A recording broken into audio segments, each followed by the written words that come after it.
Honorable State Minister of Regional Cooperation Sri Lanka, Mr. Tharaka Balasuriya MP, Her Excellency Himali Aruna Tilaka, Sri Lankan Ambassador to Nepal, participants from Ministry of Foreign Affairs of Sri Lanka and Nepal, academicians, policymakers, friends from diplomatic community, and dear participants.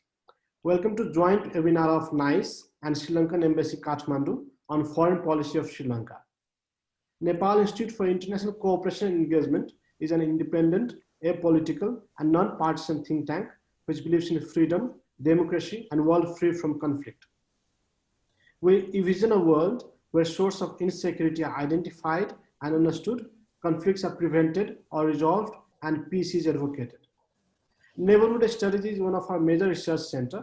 Through Neighborhood Studies, we look at the range of cross-cutting issues such as political developments, economic activities, cross-border activities, foreign affairs, and security of immediate neighbors, India and China, in addition to its extended neighbors such as Pakistan, Bangladesh, Myanmar, Afghanistan, Sri Lanka, Bhutan, and Maldives.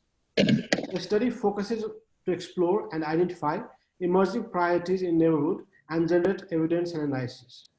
Nepal and Sri Lanka enjoy an excellent relationship. Both the countries signed diplomatic relations on 1st of July 1957 and bilateral trade agreement in April 1979. Both the countries have historical cultural ties and stand together at several regional and multilateral forums. In this context, we have invited Honorable State Minister of Regional Cooperation of Sri Lanka, Mr. Tharaka Balasuriya, MP, to have conversation on foreign policy of Sri Lanka. It is our privilege and honor to welcome Honorable Minister to today's event. I would also like to welcome Her Excellency Himali Aruna Tilaka, Sri Lankan Ambassador to Nepal, to today's program. Excellency, we are really thankful for the support of the Embassy of Sri Lanka, Kathmandu, to today's event. Today's program will be 30 to 40 minutes conversation with Honorable State Minister, Mr. Tharaka Balasuriya. Due to time constraints, we will not take questions from the floor. The program is also live on Facebook and it will be uploaded on YouTube.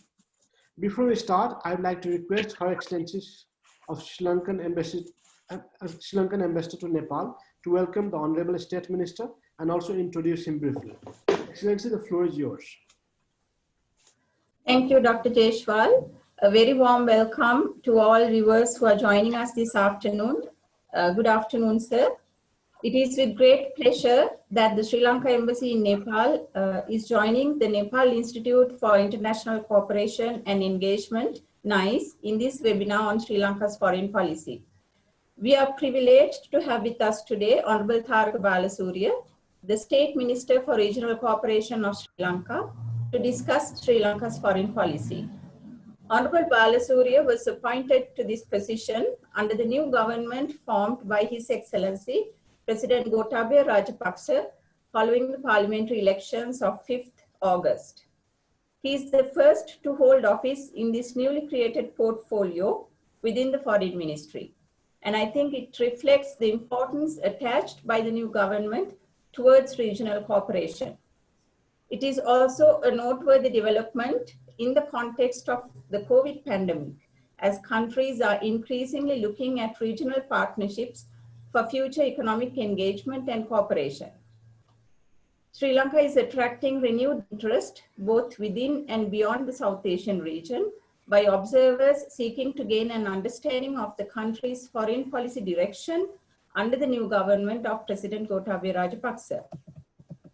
Therefore, this invitation from NICE, a long-standing observer of Sri Lanka, is timely. State Minister Balasuriya counts near a decade in politics, making his debut in public life through the Sabgamu Provincial Council, to which he was elected in 2012.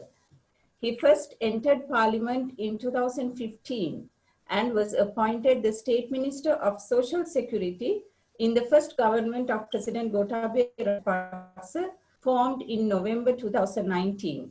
State Minister Balasuriya comes from a family that has played a significant role in Sri Lankan public life over 3 generations. His father, Dr. Jagat Balasuriya, was a former cabinet minister and governor of the North Central province of Sri Lanka. And his mother, Ms. Kumari Balasuriya, is a former governor of the Southern province. His grandfather, Mr. Punchabanda Balasuriya was also a parliamentarian. Prior to entering politics, State Minister Balasuriya had a career in the corporate sector with 15 years of experience in insurance and banking.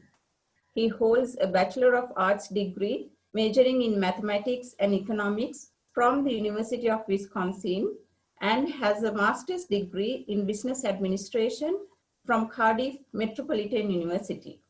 It is my privilege to introduce to you Honorable Tharaka Balasuriya, the State Minister for Regional Cooperation of Sri Lanka. Thank you. Thank you, Her Excellency. Honorable Tharaka Balasuriya, now would like to start the program. Today we have 12 questions for you on issues related to Sri Lankan foreign policy, role of Sri Lanka at regional organizations such as SAARC and BIMSTEC, and a few questions on Nepal and Sri Lanka. Let me start with the first question. What is Sri Lanka's present foreign policy? How does it look at China and India?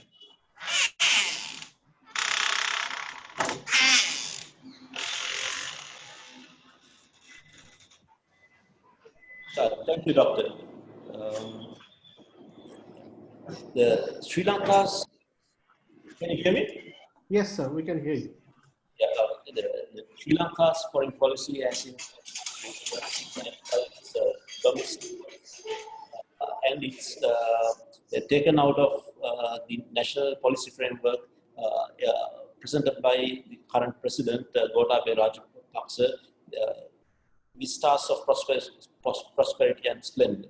So basically, the foreign we managed to develop a 20-point foreign policy directive aimed at national sovereign national nation to play its role in the international system while converging national security and economic development. Key changes in the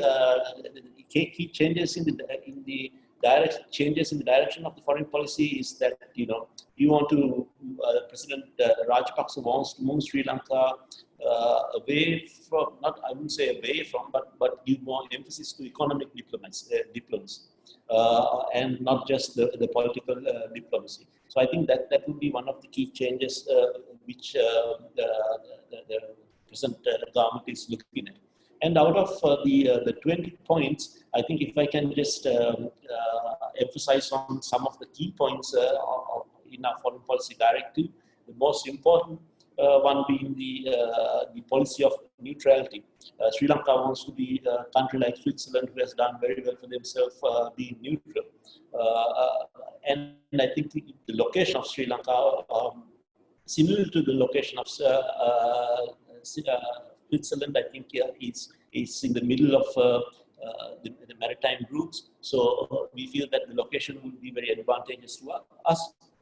We also want to, another key component of the 20-point foreign policy directive is that we also want to strengthen our ties with Asia, particularly South Asia.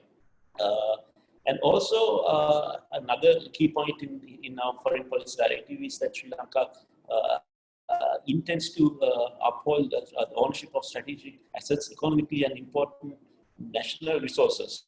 So I understand that the previous government that you all understand that the Hambantota Harbour was leased for 200 years. So the government does not want to other developing these national strategic assets in partnership with other countries, do not want to go for long-term leases of such nature, and also our natural resources. I understand Sri Lanka has a fair amount of graphite, MLB, and usually when it comes to minerals, the country which, the company which extracts the minerals and which adds value to it are two different companies. So we are careful that we don't want to exploit these resources initially, and we also want to leverage Sri Lanka's geostrategic location in the Indian Ocean to make it a maritime, aviation, technological, knowledge, and financial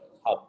I think the Hambantota Harbour in future will be able to hold triple E class container ships, and which will probably make it the only harbor in the South Asian region to, well, Pakistan also has one, to be able to do this. So I think the Sri Lanka's location as a maritime hub can be exploited.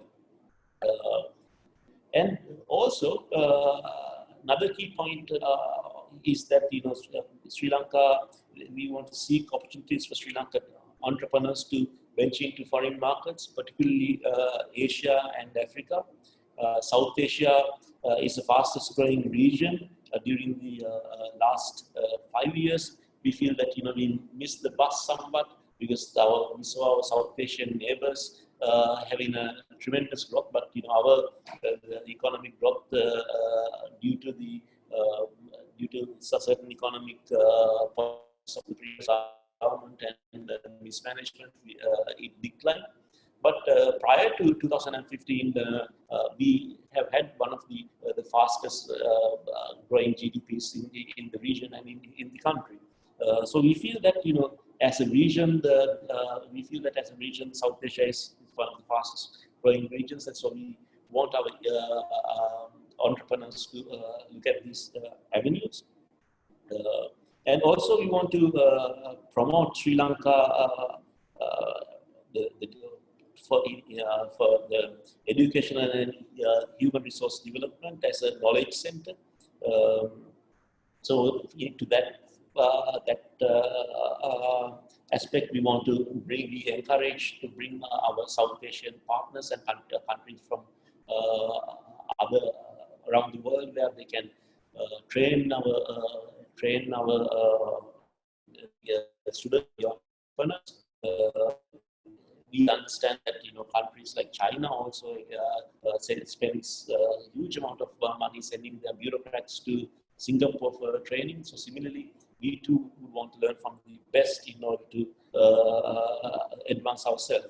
And of course, we want to promote the Sri Lanka's diverse heritage and its unique destination as an island nation. We had many accolades from various international magazines as one of the best tourist destinations to visit. So we want to promote that. And one of the another aspect is that of our foreign policy would be that we want to promote Sri Lanka image as a multi-party democracy. As you know, that Sri Lanka is the oldest democracy in Asia and take pride in that. And so we want to promote our, and of course, I think that when the democracies also tend to change from maybe region to region, they have different varieties of democracy, and sometimes the Western countries might not be able to understand the complexities of democracies in Sri Lanka, just as much as we find it very difficult to understand the electoral college system in what's happening in the US. But we take pride in the fact that we are one of the first democracy in Asia, so we want to promote ourselves. So I think the foreign policy would be it's designed and it's brought forward from the national policy framework, and then and we'll operate 20 key points which we would want to exploit. Thank you, sir. Honorable Minister, here in Nepal, we often face challenges in balancing our neighbors, India and China. How is the Sri Lankan experience of balancing China and India? We look at both China and India as our very valuable partners. If you look at India, we have strong historical ties, both culturally, and we have had a very strong relationship with India. China is one of Sri Lanka's biggest creditor in 2009. It has surpassed the positions held by Japan and World Bank and ADB. So our policy of neutrality I think will do well to strengthen our relationship with India and China. And we also are mindful of the fact that as the Indian Secretary of State once described Sri Lanka as a aircraft carrier just outside of India. So we are also mindful of the fact that of India's security. We are aware that maybe we don't want any. We want to ensure that the Indians are at ease and they don't have any security concerns coming from Sri Lanka. Let me move to the third question. What is the status of Belt and Road Initiative projects in Sri Lanka? How do you look at the opportunities of BRI, especially in the context to media reports of Sri Lanka falling into a death trap? We have I think we need to be more we need to have more have better fiscal management. I think the Yahapal government or the previous government when they took over, the debt to GDP ratio was around 71%, and in 2020 when the government was voted out of power, it increased to about 81%. So there was a drastic increase during that period. We have to have shown more fiscal responsibility. But as far as China is concerned, it's a misconception.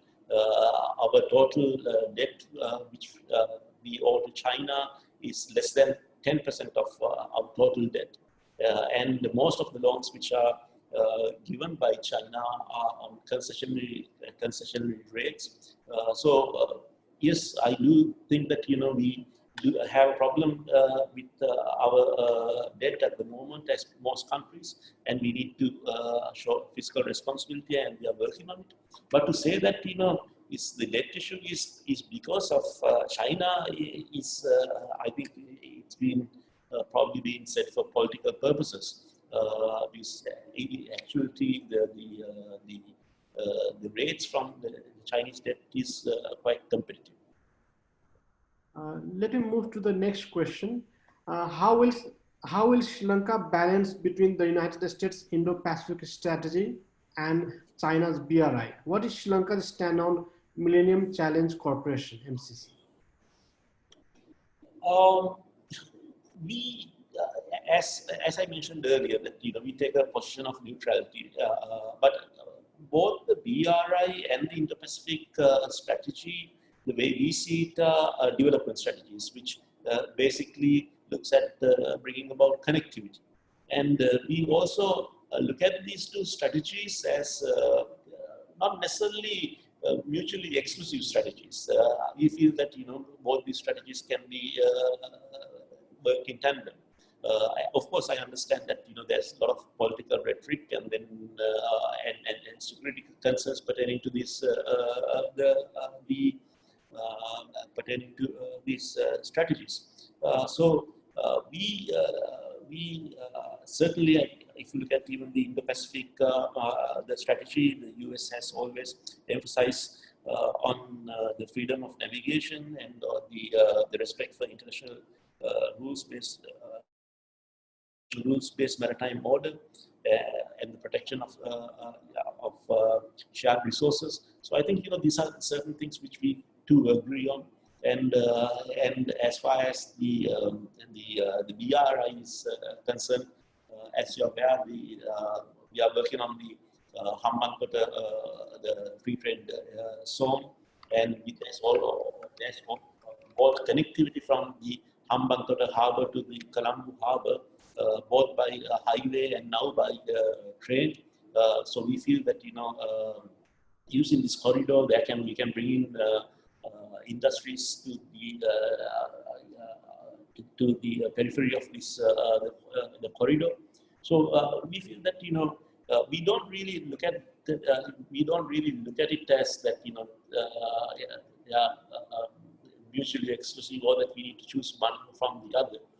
We look at Sri Lanka's interest, and then we want to take a decision based on a case-by-case basis. Sir, I have asked this question because we have similar debates here in Nepal, because there are lots of discussion whether Nepal will benefit from MCC or BRI, or how Nepal can cope with both the initiative. Let me move to the next question. Sri Lanka is at an important geopolitical location in the Indian Ocean. How can Sri Lanka capitalize its strategic location in the Indian Ocean region? Well, I think the half of the global maritime trade and 70% of world's petroleum are transported across the sea lanes of communication of Indian Ocean, from the Middle East to the rest of the world, and also 70% of the trade is still it's maritime trade. So, and I think what we have seen is that these the ships becoming larger and larger, the container ships becoming larger and larger. These the triple-D class ships are there, which can carry about 18,000 containers. I think towards the end of this year, we are talking about ships which carry about 24,000 containers. And we feel, and there are projections saying that towards 2050 or something, the ships will be able to carry about 50,000 containers. Just to put it into context, in mid-50s, when container shipping was introduced, the ships used to carry about 500 to 800 containers. So we feel that we know that the ships are getting bigger, and then as a result that you need to have bigger ports. So the Hambantota port, we feel is one such location where it can act as a transshipment hub, and thereby through other ships transport goods to the ports in the locality. Thank you, sir. The next question is on Indo-Pacific strategy. You have touched upon it, but let me be more specific. What is Sri Lanka's stand on the United States Indo-Pacific strategy? How have Sri Lanka committed towards Indian Ocean Rim Association, IORA, and the Indian Ocean region building? I will start with the IORA, and then Sri Lanka is one of the founding members of IORA, and as an Indian Ocean island state, Sri Lanka has actively engaged in IORA. Sri Lanka is of the opinion that most maritime issues needs to be dealt with at multilateral levels, and also by adhering to the international maritime laws. So in that case, Sri Lanka has been an active member of the IORA, and we also I think it was as far back as the 1970s that when Sri Lanka initially was one of the members which proposed to make Indian Ocean region of peace. So we take great interest in ensuring that the Indian Ocean region remains a region of peace. And as far as the Indo-Pacific strategy goes, I think when Secretary Pompeo visited Sri Lanka, he also stated that as sovereign, free, independent nation, Sri Lanka can take any decision which it wants. And as far as the MCC agreement is concerned, we are of the opinion that it contradicts certain clauses of our constitution. So at this stage, we are not willing to go. It is under the cabinet for review. At this stage, we are not at the current format.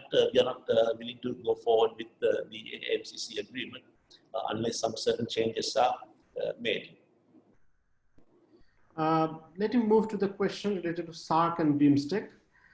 At the time when SAARC is inactive, what role is Sri Lanka playing to revive SAARC? Well, yes, I think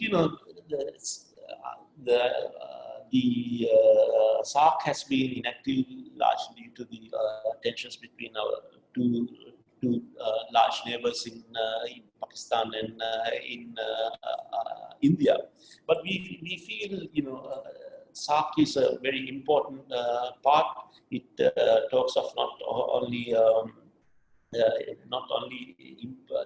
about the economic aspects, but also cultural and very many things. But I do not subscribe that SARC is a failure. But I think there are certain areas in the SARC which is also very operational. But one thing, moving forward, I feel that what we need to do is prioritize the contemporary needs. Mainly, we can take a page from ASEAN, ASEAN countries, and move more towards the economic diplomacy. I think it's quite visible if you look at the SARC countries. The intra-regional trade is about 5%, and if you look at the ASEAN countries, it's about 25%. So I would think that one way to move forward is to put more concentration on the economic side of it. I was about to ask you about the reason behind failure of SARC, but you have mentioned that it's because of India and Pakistan. Let me move to the next question. The objective of SARC and BIMSTEC overlap each other. Sri Lanka is a member country of both the initiative. Where is Sri Lanka's preference, on SARC or on BIMSTEC? Which framework would benefit Sri Lanka the most? Yeah, I think there are two different organizations. As I mentioned earlier, SARC has a coverage a large area, whereas I think BIMSTEC is more of a minor sector, has a minor sectorial approach. We feel that there are overlaps in a lot of organizations. That we feel that both organizations are of value, and I don't think that the strengthening of one organization should necessarily means the demise of another organization. Let me move to Nepal-Sri Lanka relations. Nepal and Sri Lanka have both have Hindus and Buddhist links. Both countries can develop Hindu circuit and Buddhist circuit. What steps are taken by both the government, Nepal and Sri Lanka, to develop religious tourism? Yeah, every the Sri Lankan leader which has visited Nepal has made it a point to visit to Lumbini, and also the Sri Lankan government has, I think, agreed to construct two temples in Nepal, and wants to foster Theravada Buddhism in Nepal. I feel that the largest number of tourists which visit Nepal, Lumbini, Sri Lankans. Over 70,000 tourists visit Lumbini. There's a huge affinity amongst Sri Lankan Buddhists to visit the birthplace of Buddha, and also in Sri Lanka.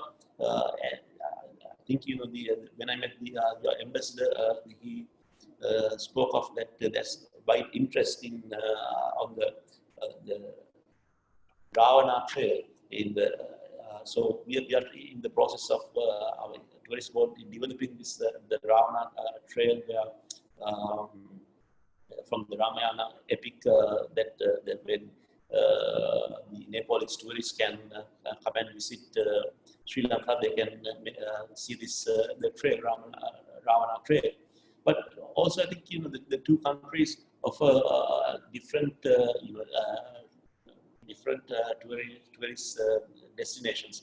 I have visited Kathmandu. It's a beautiful city. You see the Himalayan mountains, and then it's a different experience altogether. And I think if you visit the Sri Lanka, then you have the beaches, which is it's completely a different experience altogether. So I feel that there can be a lot of collaboration which can be done between Sri Lanka and Nepal. So you mentioned that both Sri Lanka and Nepal get huge number of tourists, but the reality is that still both the countries are not connected with each other. What steps should both the countries, Nepal and Sri Lanka, take to connect themselves that will enhance the tourism industry? Yeah, we are working on it. I had a meeting with also the ambassador of Nepal regarding His Excellency also regarding the same. One of the pressing problems is that there is a lack of direct connectivity. So we are trying to see if there's any a budget airline which might be interested in communicating between maybe Lumbini and Sri Lanka, Kathmandu and Colombo. The air services agreement signed in 2009 allows private airlines of the two countries to operate, and then Himalayan airlines also has shown interest in having direct flights between Sri Lanka and Nepal. So we are exploring the direct flights between Nepal and Sri Lanka, and we feel that if we have such flights, then we'll be able to increase the intake of tourists. Thank you, sir. We are running out of time, so let me put the last question for today. What are potential areas of investment in Sri Lanka for Nepalese investors? We feel that there's a lot of potential investment in between both countries. Sri Lanka welcomes investments in services and manufacturing. As I mentioned, the Hambantota industrial zone offers attractive and a viable location for the Nepali investors. The Chaudhary Group has already invested in the hospitality sector in Sri Lanka, and there we are having discussions for joint ventures in sectors such as pharmaceuticals and Ayurveda, and there has been also interest in areas such as gems and jewelry by certain Nepalese companies. I think one critical area is that the Nepal shipping lines may consider using Sri Lankan port as a logistic service, particularly since Nepal is a landlocked country. I think even in terms of from a national security perspective, also it might be important to have a logistic hub for Nepal. So I feel that Hambantota Harbour would be an attractive option. And then also Nepal has requested us to learn from Sri Lankan expertise in tea, mining and gemology and Ayurveda. And I requested His Excellency, the Nepalese ambassador, about I think in Tamil and that area there's great craftsmanship in Nepal. That is some area which we can also look at. So I think there is tremendous potential for both countries to engage economically. Thank you, Honorable Minister Tharaka Balasuriya, for a wonderful discussion. I learned a lot, and I'm sure our participants benefited from the discussion. We once again thank you for your valuable time. We hope to welcome you in Kathmandu, in real, to have similar discussion in future. We hope that the relationship between Nepal and Sri Lanka would further deepen during your tenure with your vision and effort. We wish you a wonderful tenure. I'd also like to thank the Embassy of Sri Lanka, Kathmandu, for their support for this program. Thank you very much. Thank you, sir. Thank you, Fan.